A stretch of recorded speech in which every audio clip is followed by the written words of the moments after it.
साबिक वजीर आला बलोचिस्तान जाम कमाल खान और लीगी क़यादत के दरमियान मामला तय पा गए हैं। साबिक वजीर आला बलोचिस्तान जाम कमाल खान ने नून लीग में शमूलियत की हामी भर ली है।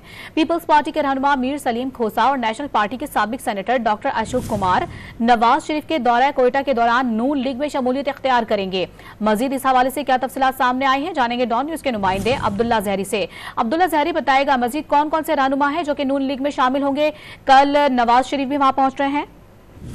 जी बिल्कुल, मियां नवाज शरीफ के दौरे कोयटा के मौके पर मुतादिद अराकीन जिनका ताल्लुक बलूचिस्तान अवामी पार्टी और दीगर सियासी जमातों से है, वो मुस्लिम लीग नून में शामिल होने जा रहे। इस हवाले से ज़राए ने बताया कि साबिक वज़ीर-ए-आला जाम कमाल खान और मुस्लिम लीग नून के कायदीन के दरमियान मामला तय पा चुके हैं, क्योंकि गुज़िश्ता रोज़ ही उनका मुस्लिम लीग नून के मरकजी रहनुमा एयाज सादिक से मुलाकात हुई, जिसपे तमाम तर मामला तय पा गए। जबकि पाकिस्तान पीपल्स पार्टी के रहनुमा मीर सलीम खोसा भी अपनी जमात से मुस्तफ़ी होकर वो भी जाम कमाल के हमरा पाकिस्तान मुस्लिम लीग नून में शमूलियत इख्तियार करेंगे। जबकि पाकिस्तान नेशनल पार्टी के साबिक सेनेटर अशोक कुमार समेत बलूचिस्तान अवामी पार्टी के मुतादिद अराकीन जिन्होंने साबिक स्पीकर कौमी असम्बली एयाज सादिक के दौरे कोयटा के मौके पर उन्होंने यकीन दहानी कराई थी, और मियां नवाज शरीफ के दौरे कोयटा के मौके पर ये तमाम तर अराकीन पाकिस्तान मुस्लिम लीग नून में शमूलियत का इख्तियार करेंगे। जी तो आपको बताते चलें कि कोयटा में कायद नून लीग कल पहुंचेंगे दौरे पर और वहां पर अहम सियासी शख्सियात से उनकी मुलाकात भी होगी। और इस वक्त जो ताज़ा तरीन अपडेट सामने आई हैं इस दौरे के दौरान, आपको बताते चलें